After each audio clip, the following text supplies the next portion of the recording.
फिन इवेक्शन NDFB फोरनि दिनैनि मार्टियास प्रग्रामाव मानगोनां डियार नाब्ला सार आरो माखासे खौरां दिनैनि नैबे खौरांखौ आं सानो गोबाङा नायनो मोजांबो मोनगोन आरो गोबाङा गाव गावनि मतामत कमेन्टखौबो होगोन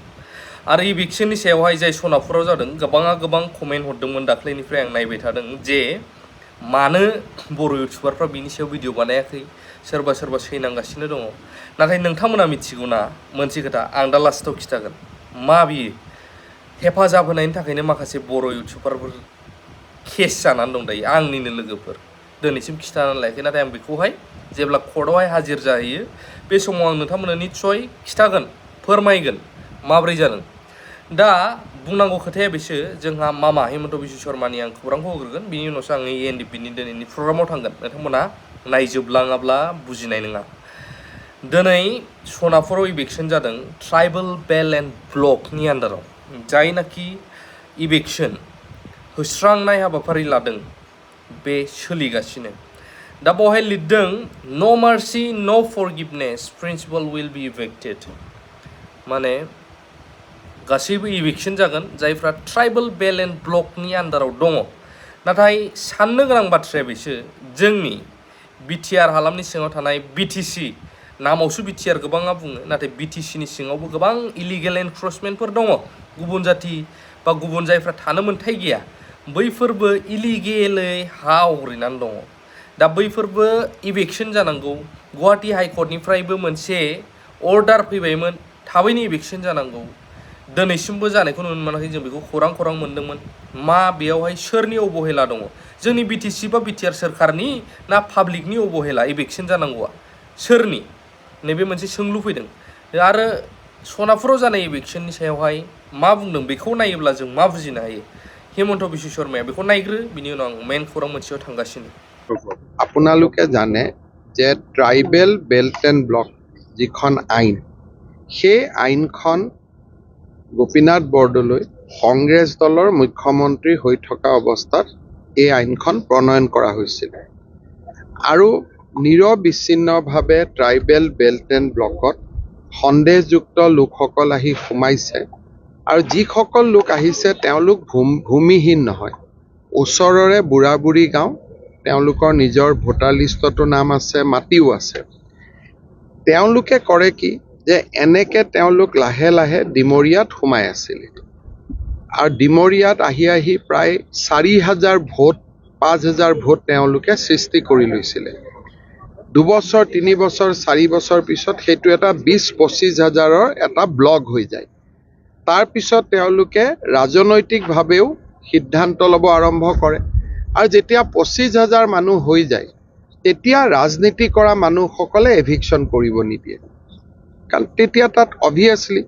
এটা ইমান ডাঙৰ ভোট বেংক গতিকে মানুহে এভিকশ্যন কৰিলে যি পাৰ্টিয়ে নহওক আপত্তি কৰিব যে এইখিনি এভিকশ্যন কৰিলে আমাক ভোটাৰে বেয়া পাব আৰু এই যে মাটি লৈ আহে কিছুমান দালালে মাটি লৈ আহে আমি সোণাপুৰত দালালখিনি আমি আইডেণ্টিফাই কৰিছোঁ তেওঁলোকক আমি এৰেষ্ট কৰিম মানুহবিলাক নিজেও নাহে অলপমান পইচা লৈ দালালবিলাকে আনি বহুৱাই দিয়ে আৰু এই যিটো ট্ৰাইবেল বেল্ট এণ্ড ব্লক এইটো গুৱাহাটীৰ নিচেই ওচৰত গতিকে এই বেল্ট এণ্ড ব্লকটোত যদি এইটো অৱস্থা হৈছে বাকী বেল্ট এণ্ড ব্লকত কেনেকুৱা অৱস্থা আমি নিজেই বুজি পাব পাৰোঁ চৰকাৰে প্ৰচেষ্টা লৈ আছে আৰু যোৱাকালি গোটেই নিশা আমি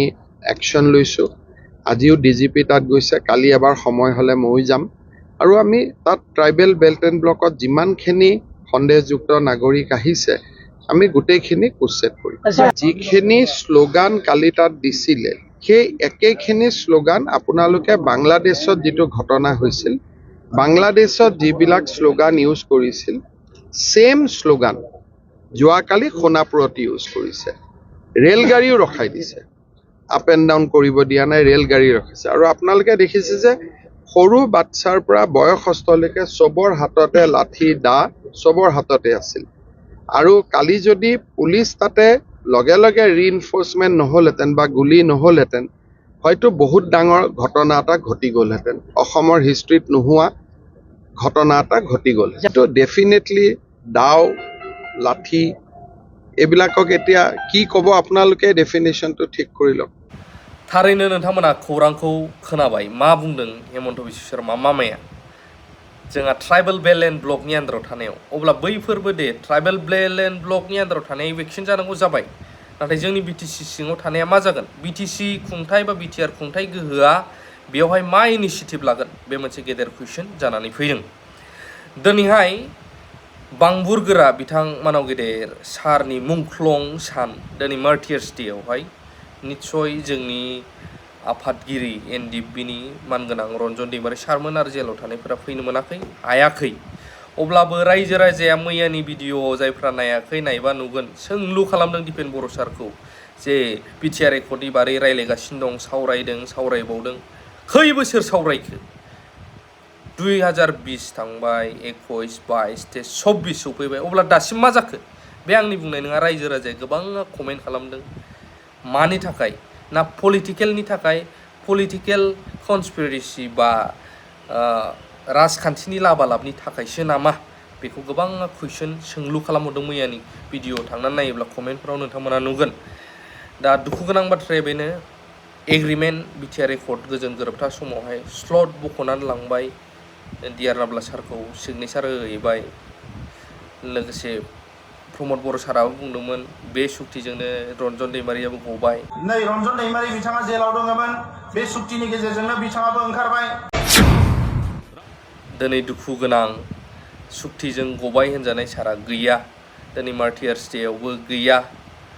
फालिनायाव थाबा गाजा गोमजा जागौमोन आरो लोगोसे फैगासिनो दङ एनडिएफबिफोरनि आरो मोनसे डेबाव नोंथांमोना मिथिखागौ दा बेफोरनि सायाव नोंथांमोना मा बुंनो सानो लादों एनडिएफबिनि जि एक्स ग्रेसिया मोननांगौ मार्टियार परियालनो बे बिथिंखौ जिहेतु बियो लेहेमिया जादों आरो होबावनांगौ दङ रिहेबिलिटेसन पेकेज होनांगौ दङ केस उइड्र खालामनायनि बेलायाव स्पिड आप खालामनो जों खावलायदों सामन आरो जि वारेन्ट बेखौ बन्द खालामनांगौ एनआइनि केस ट्रायल जाबाय थादों बेखौ बन्द दुलाराय बर' फरायसा आफादा भारतनि नखर बिफाननि सेक्रेटारि हम सेक्रेटारि गबिन्द महन बिथांनि चेयारमेनशिपआव जोङो जथायै भारत सरकार आसाम सरकार आरो लोगोसेनो बिटिआर काउन्सिल गासिबो जों जयै जिरायो आरो बेयाव आसामनि चिफ सेक्रेटारि टीम बिटिसिनि प्रिन्सिपाल सेक्रेटारि टीम गासिबो दंजोबोमोन दा बेखायनो बे सावरायनायाव जथेस्थ ओंथि गोनां जादों 45 मिनिटनि टाइम होखानाय दङमोन बर' एकर्डनि सायाव नाथाय 2 घन्टा सावरायदों आरो बे सावरायनायाव गुबैयै बिटिआरनि सिमा बारायनाय गामि सोसननाय सनितपुर बिश्वनाथ बिटिआरनि खोलाहा थानाय गामि इनक्लुजननि बाथ्रा